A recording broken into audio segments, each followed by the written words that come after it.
Vamos nós, retomando. Há pouco te falava sobre as contribuições do iluminismo para essa distinção entre a ética e entre a moral. Então vamos lá. Quando nós tomamos essa perspectiva do iluminismo, o que nós precisamos ter de uma forma muito clara? Essa distinção aqui entre a ética e entre a moral, ela vai aparecer aqui, a partir do ano de 1700, 1800, com o alvorecer do movimento do iluminismo. Lembrando, 1700, qual século? Século XVIII. Então a gente vai perceber aqui entre o século XVIII e o século XIX. Aqui o iluminismo ele vai afirmar o quê? O homem como artífice de si, como centro da sociedade. Aqui eu vou ter uma espécie de um negacionismo da ideia da divindade, da ideia do Deus castigador que perdurou durante a Idade Média. E nós vamos ter aqui o homem agora na perspectiva de um ser autossuficiente. Claro que com o andar das coisas, essa própria configuração ela vai sendo modificada.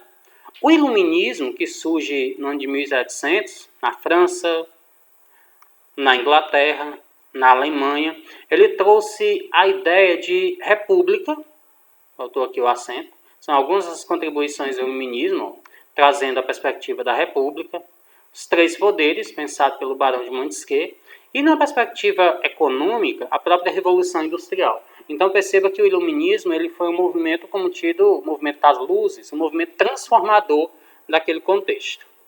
Na raiz das palavras, a palavra ética aqui, ela vai derivar justamente da língua grega, que quer dizer caráter. Então olha só, ética, ela vai ter essa relação aqui, significando caráter, e ela queria representar, sobretudo, os modos de agir de uma pessoa. Perceba que eu estou falando aqui no singular, apenas de uma pessoa, ou seja, as ações e o comportamento dessa pessoa. Uma variante de ethos era a palavra ethos, que aqui a gente já vai agora para o latim, que significa costume. E pode ser aplicada a uma sociedade. Eu estou saindo aqui de uma característica singular e eu estou vindo aqui para uma perspectiva plural, porque eu estou falando de sociedade.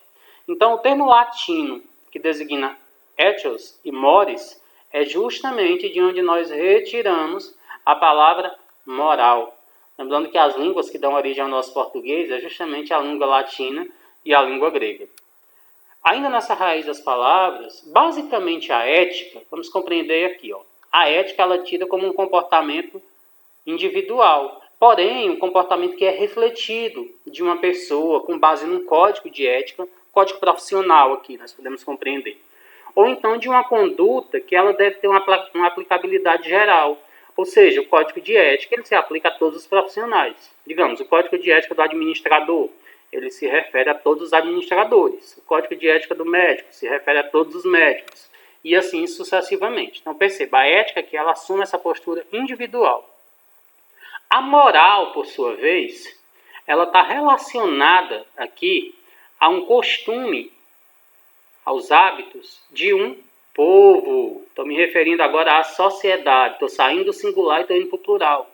Ou seja, de determinados povos em tempos determinados. Chave de leitura, preste atenção aqui nessa dimensão. A moral, ela muda constantemente. A ética não. Mas por que a moral muda? Porque como a moral está relacionada aos hábitos sociais, aos costumes culturais de uma sociedade, essas dimensões elas vão sendo renovadas periodicamente. Então são situações que vão se transformando de acordo com o local, as circunstâncias, o momento histórico, toda a conjuntura que está envolta numa sociedade, tá bom? Por fim, a ética, ela é o que diz respeito à ação quando ela é o quê? Refletida, ou seja, quando ela é pensada. A ética preocupa-se com o certo e com o errado. Aqui eu vou chamar essa dimensão de juízo de valor, tá bom? Juízo de valor, preocupar-se com o certo e com o errado.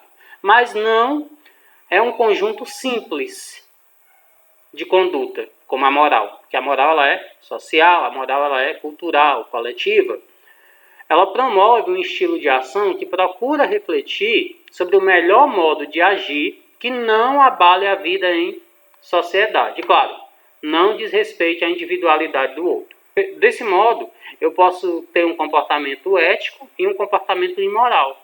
E eu posso ter um comportamento imoral e ético ao mesmo tempo, tá bom? Eu te peço que tu veja essa explicação até mais de uma vez, se ficar dúvida. Tu tem a possibilidade de dar um toquezinho lá pelo WhatsApp para a gente tirar alguma dúvida que tenha ficado, mas é fundamental que você tenha claro essa distinção entre a ética e entre a moral, tá certo? Aqui são as referências que nós utilizamos para construir esse material. Inclusive, aqui, o nosso livro didático, a gente foi pegando algumas ideias, e esse site aqui que eu vou colocar ele direitinho lá no nosso guia de estudo. Valeu, turma. Abração.